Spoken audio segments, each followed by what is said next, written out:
Hello, and welcome to my bonus episode this week of my marathon experience. A little precursor: my two little children are in the bath, like one room away. And because my mic is just exceptional and, the most expensive on the market, I think it's picking some of their chatter up. So I don't know if I should apologize or say enjoy the commentary if you can hear it in the background.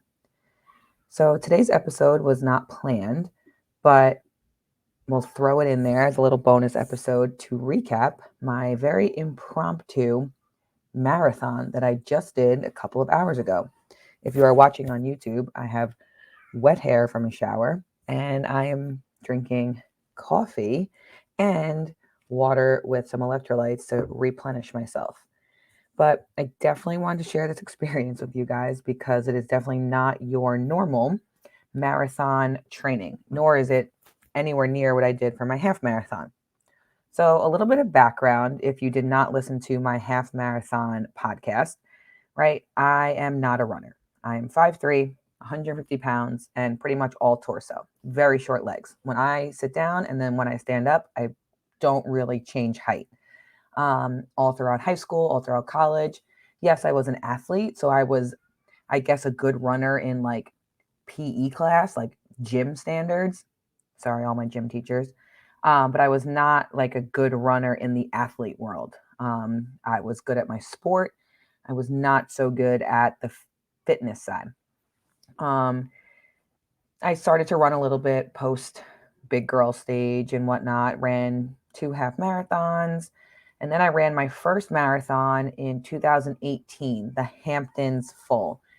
I signed up with my good friend to honor her father, and I definitely trained. But I did find out that I was pregnant during my training. So I got pregnant like first week in August, and that marathon was like September 29th. So I was like 6 weeks pregnant. And the doctor was fine with me running it, but he did not want me training intensely every week in the summer heat. So I kind of had to damper off earlier than planned. And I'm pretty sure my longest run for that was like 18 miles. I was also a dingbat and very into just losing and burning calories during that time period. So I would run at like noon in the middle of July and August. So definitely not the smartest training, but I definitely trained more for that. Yes, I was 6 weeks pregnant. I didn't really have any first trimester symptoms that most people have. I didn't have morning sickness or anything like that. So I felt okay. Not going to blame Rustin for my poor performance, but that marathon did not go according to plan. I came out feeling great. And then pretty much mile like 17 hit like a brick wall. I remember my husband FaceTimed me on mile 19. I started like crying when I was talking, so I had to hang up immediately. And then around like mile 21, I actually had to walk. And I know that doesn't sound like a big deal, but if anyone knows me or has been along on this journey at all, you know that me walking, like basically not quitting, but letting that mental part fall apart is a big deal. Like it takes a lot for me to walk. And I just couldn't do it anymore. So my time ended up being like 4:34. So 4 hours and 34 minutes, which, is not horrible, but it's not what I wanted. The last like 7 miles really killed me. But during that, I think I took 2 water breaks. I didn't eat one thing because I was just so nervous to get like a bellyache. I did not hydrate or fuel properly. So that's that. Since that run, I hadn't really run much at all. And then, as most of you guys know, since my audience is not that large and most of you are repeat listeners or just friends or family of mine, um, I did the half marathon September 30th of this year. Sorry. I did train for that. I trained not for a long time, but I was very dedicated. Didn't really miss a run. I only missed a couple of runs when I thought I had plantar fasciitis when it was a splinter in my heel. And it turned out great. I ran a 1:33, which was faster than my goal. I came in first female. It was super duper. And for a moment, as I was like shoving my face with French toast, eggs, potatoes, after you run, I was like, you know what? why don't I just run a full after this? It's so close. It's like 5 weeks away.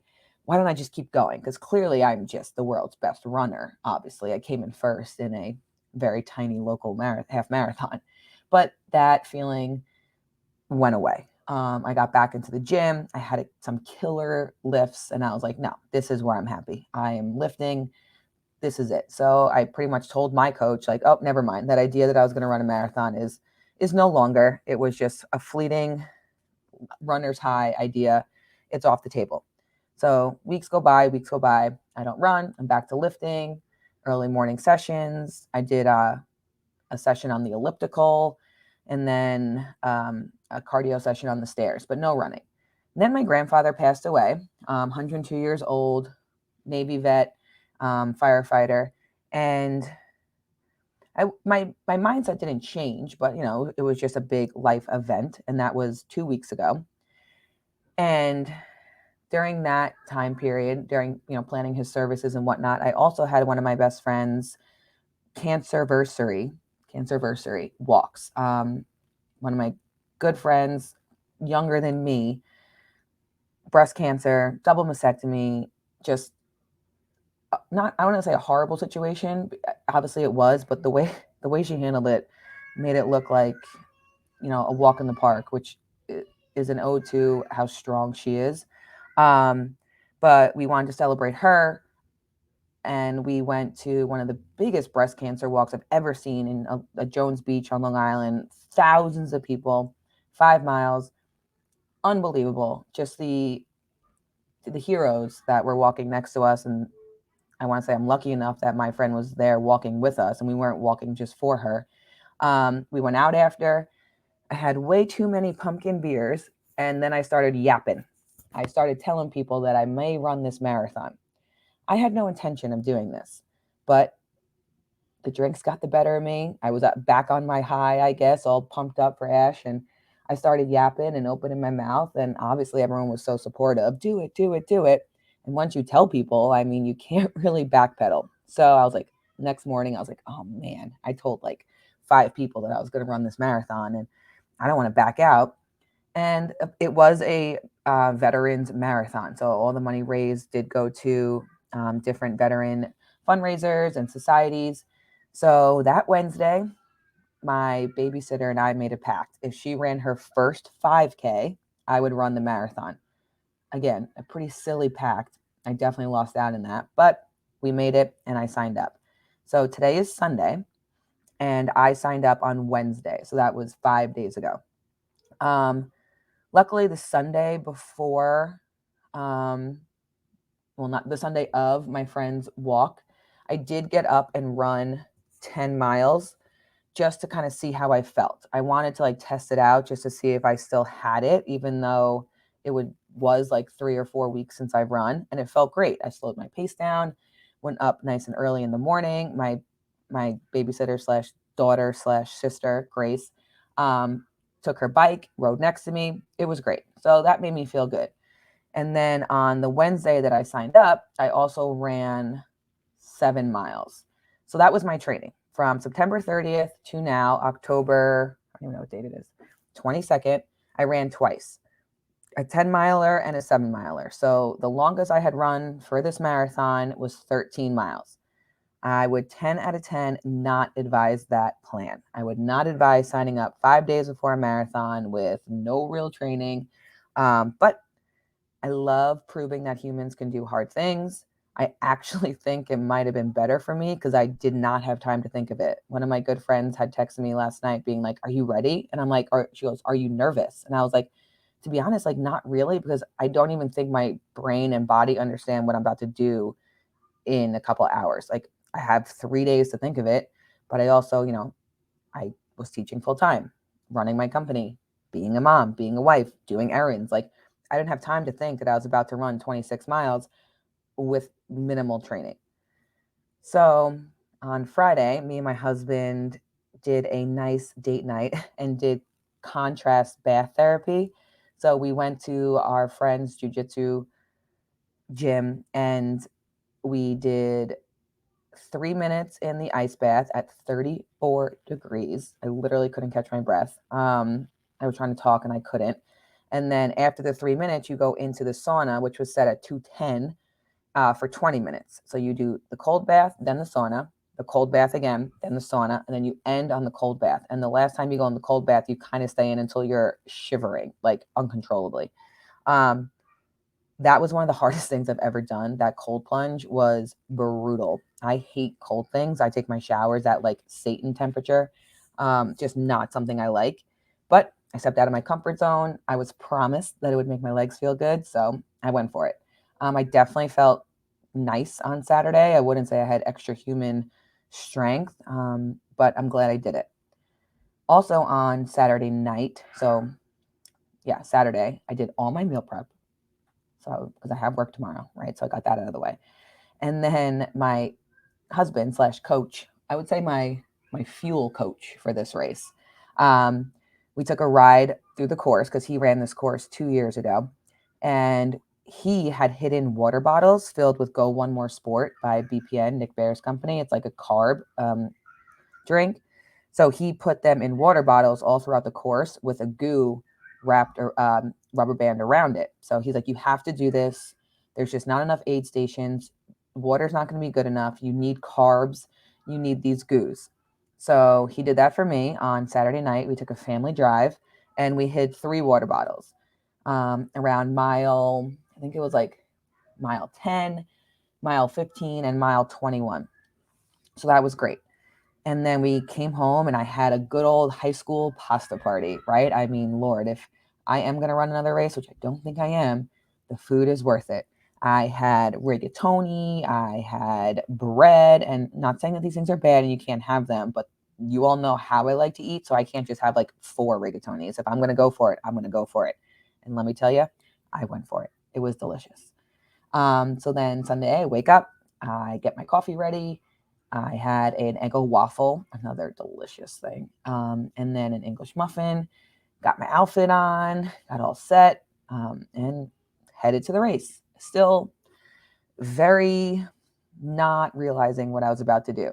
I sat in my car and listened to a podcast while people were like warming up in front of me. And I actually Googled on my phone, should I warm up for a Mara? And when I got to MA on Google, all these things started popping up. It was like, should I warm up my mayonnaise? Should I warm up my mashed potatoes? And I was like, well, this is ironic. Like, look at our world. I had to Google, should I warm up for my marathon? And I read it and it was like, like get your legs moving, but the first couple miles can be a warm up. So I sat in my car.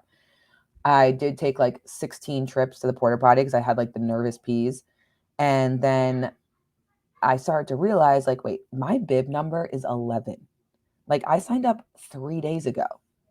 Are there 15 people running this marathon? Like, am I going to be all by my lonesome on this? And I was like, this is strange. But then I started to realize that the bib numbers were very random. There were like the 300s, the 2000s. So it must have just been a luck of the draw.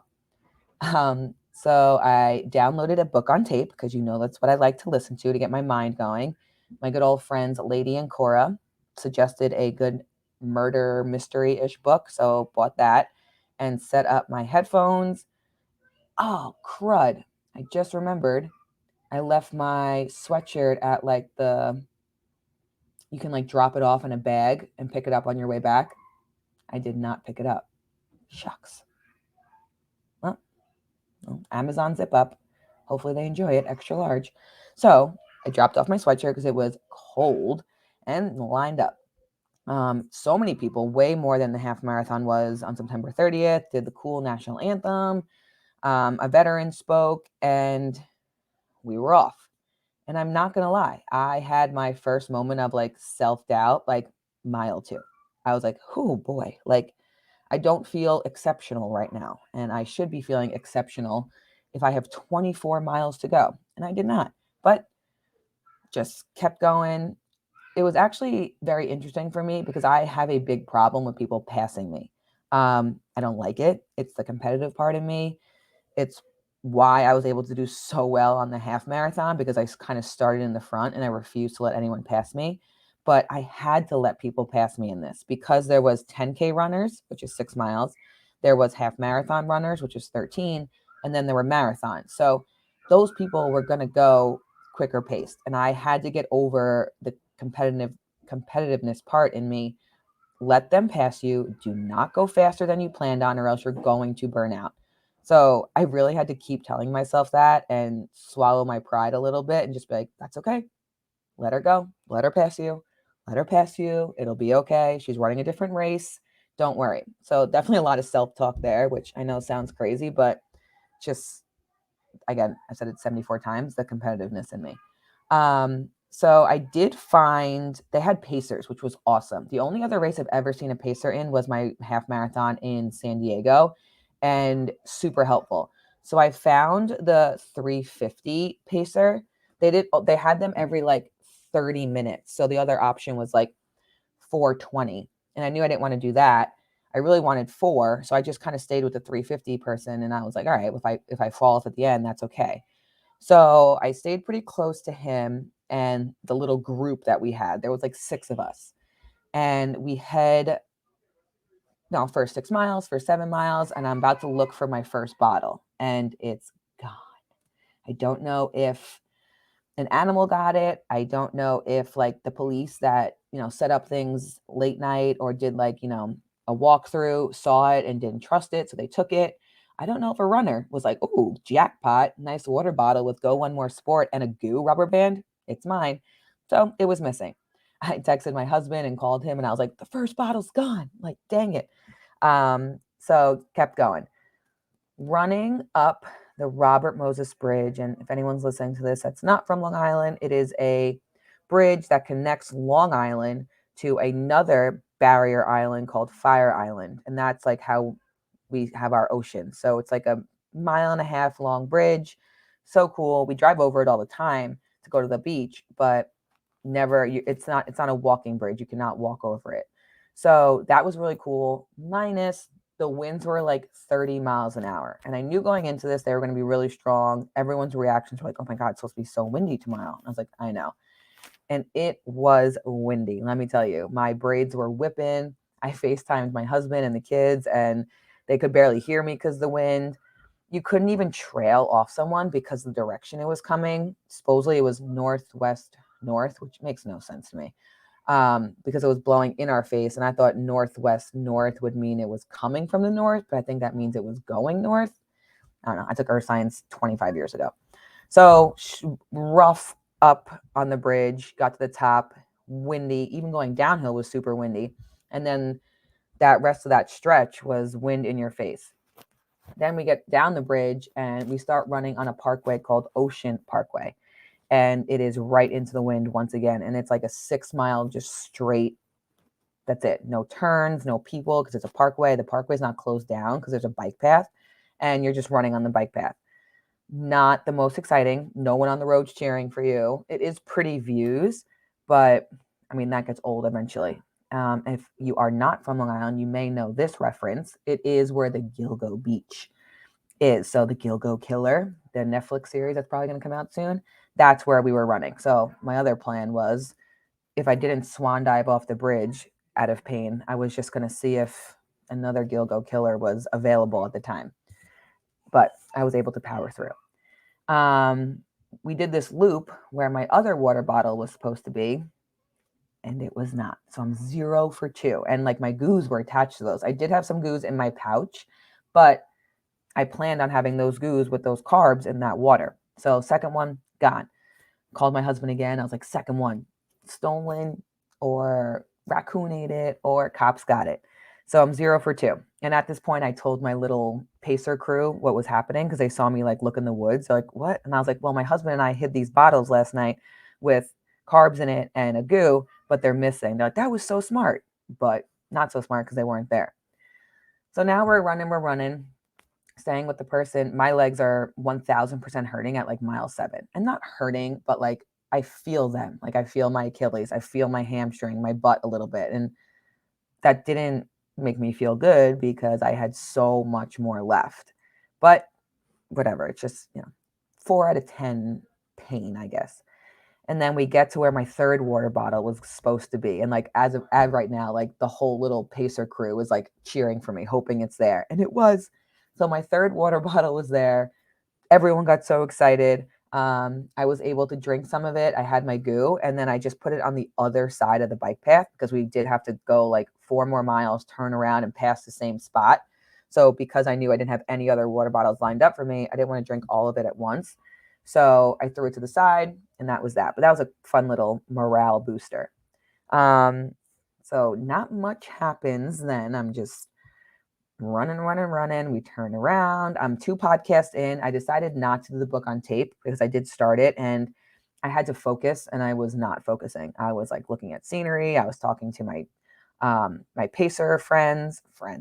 I was thinking about random stuff. I was talking to my own self about how I needed to suck up the pain in my legs and how the bridge was so windy. So wasn't the best race to listen to a book on tape because I think this book is really good, supposedly. So I actually want to listen to it. So I changed it to a podcast and then eventually a playlist that I had made for my old race. And then I paused it a lot because I was chatting with my pacer friend. Um, so again, staying with him, learned a lot about him. He is such a gem. There's no chance he's listening to this, but if he is, I don't know your name, but I appreciate you because I probably would have fallen off or I would have gotten too fast and died. So my music teacher from Long Beach, who ran his 24th marathon today, you are a gem. I appreciate you so much. I also just want to thank, and this sounds like a stupid Oscar speech, but there's this app where you can follow a runner and you can like send them a little cheers through it, or you could text them something. Um, and so many people followed me that like didn't have to, that were had busy Sundays, and they took time out to like send me a great job message. And it played through my headphones. And when I tell you, I don't know if they knew, but they sent them at the most perfect time. And I even did like a live on Instagram for a hot second. And even if like 5 or 6 people looked at it, everyone was so encouraging. And at like mile 21, as I was about to go up the bridge again for the last time, one of my girlfriends, who I've never actually met in person, we worked together for our like first nutrition company. We've stayed in touch, sent me a message through it, like, great job, you're killing it. And like, as I get like a little teary eyed, like just girl gang support, very much appreciated. And I just love the tribe that I'm around. So I appreciate everyone that sent me a message that wished me luck. It meant a lot more than you probably even realize.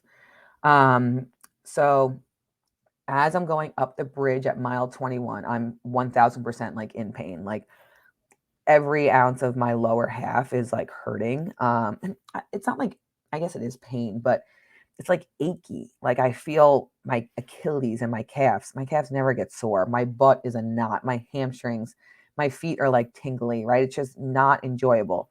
But I knew, I was like, you cannot walk. Like you have to keep moving. This is going to be rough. So you go on an entrance ramp. So that's uphill. And then you start to climb to the bridge. And I'm not sure if anyone listening is a damn meteorologist, but please, someone tell me how. If the wind was whipping in my face going south on the bridge at mile 10, how was it absolutely 30 times worse going north backward, like back? I was like looking forward to having the wind at my back at mile 21, and it was 40 times worse going back. And it wasn't just me being dramatic because it was the end. It was literally blowing me backwards.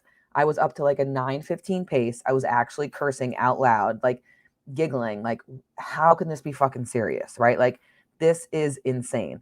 I like put my head down. I was like, okay, count to 10 and look up. You'll be like closer.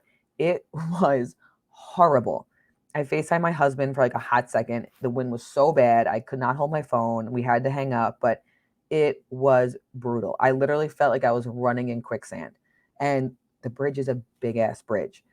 I was like talking to myself on the bridge, calling it the land of the fallen, because mile 22, mile 23, people started cramping, I guess, and there was just like a row of people on the side of the bridge just like stretching or walking or getting picked up by police officers because they were out.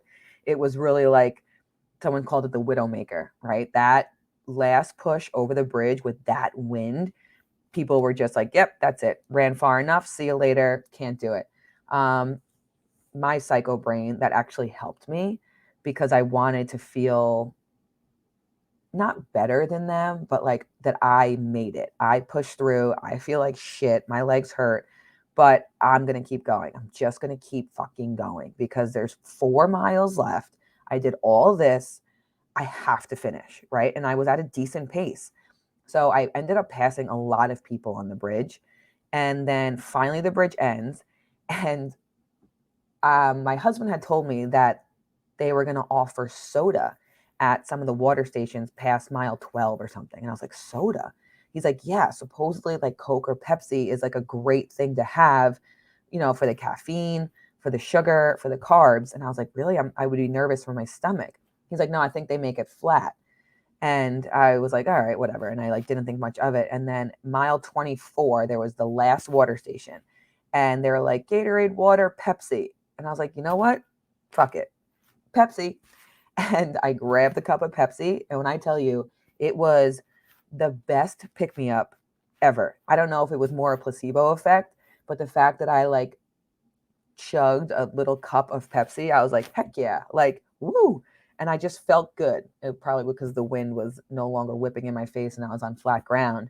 But it was the best little like send off for the last mile and a half. And then you come down the entrance ramp and you turn on to like the last mile of fallen heroes. The whole road is lined with signs of people that have passed in battle, in war. And I mean, if you don't get motivated or amped up for that, me and you have nothing in common.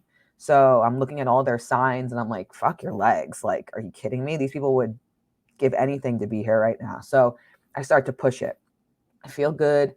And now I'm dropping to like a 7:45 mile. And then I see a hook and ladder up, which if you saw any of my Instagram stories last week, my grandfather who passed was a long-term fire chief and fire commissioner, longest standing firefighter in the Lakeview Fire Department.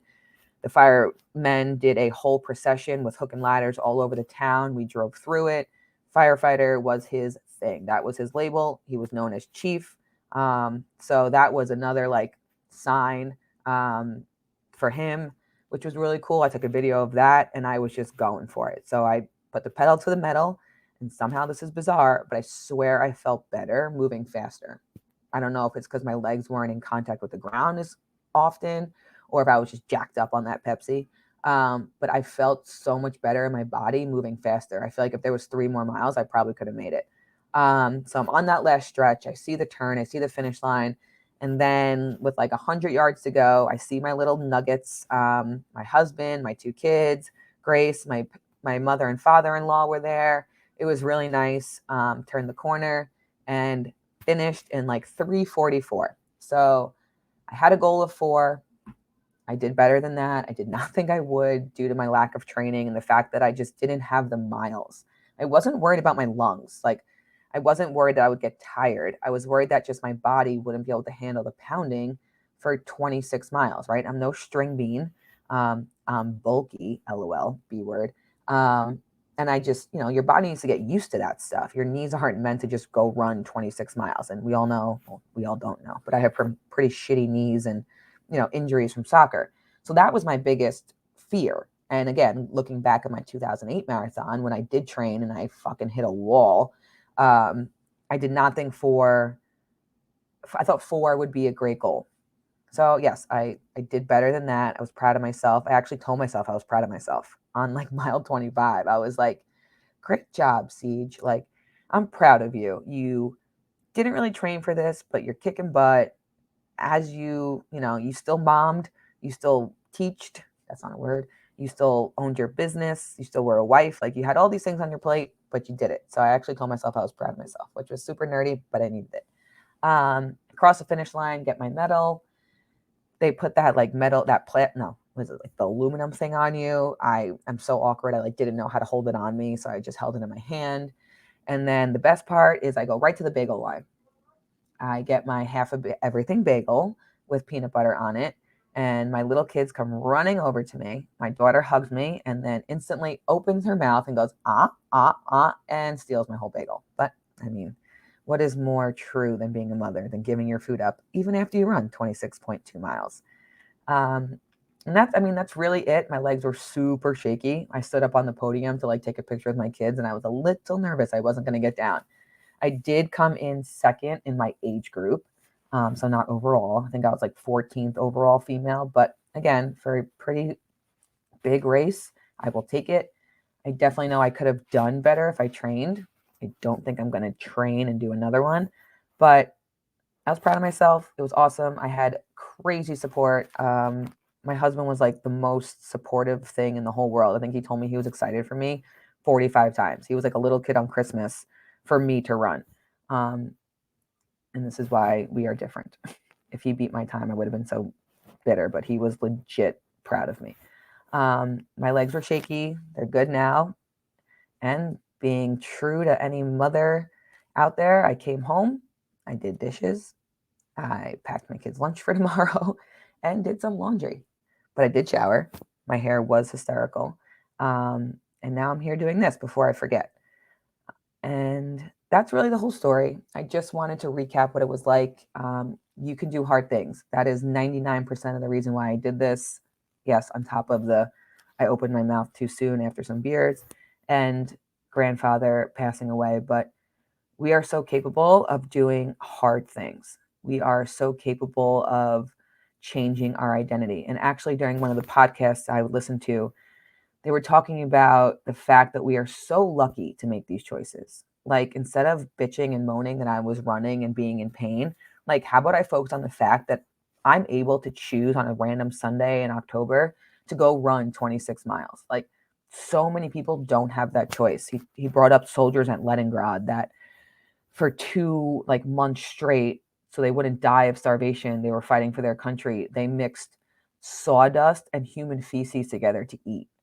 Like, I know we all have our own hard and we can't compare it to that.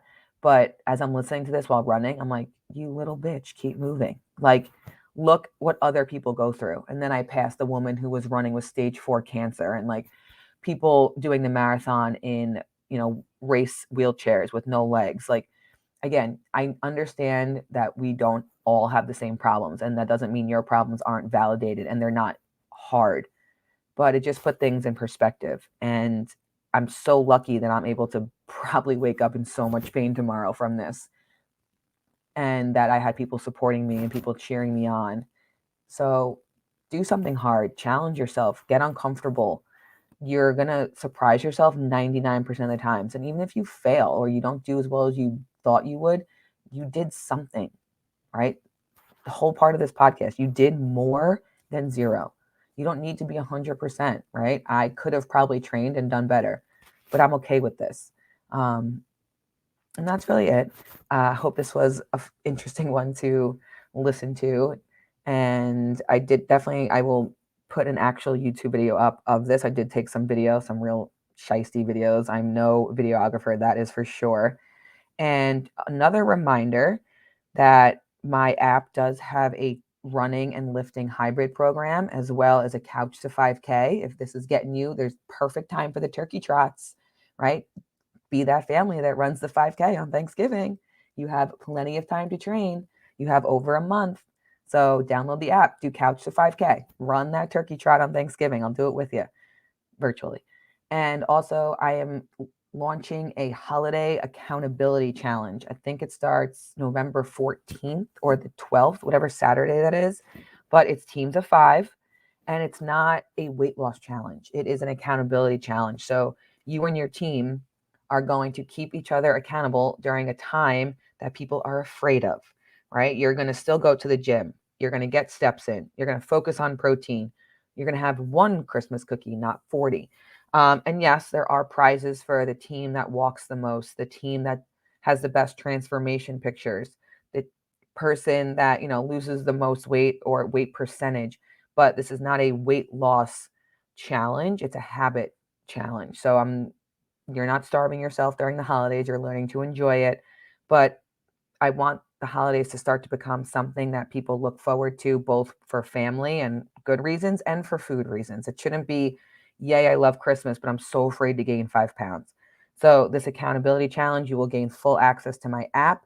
I will give you workouts. We will link up your nutrition. There will be Zooms.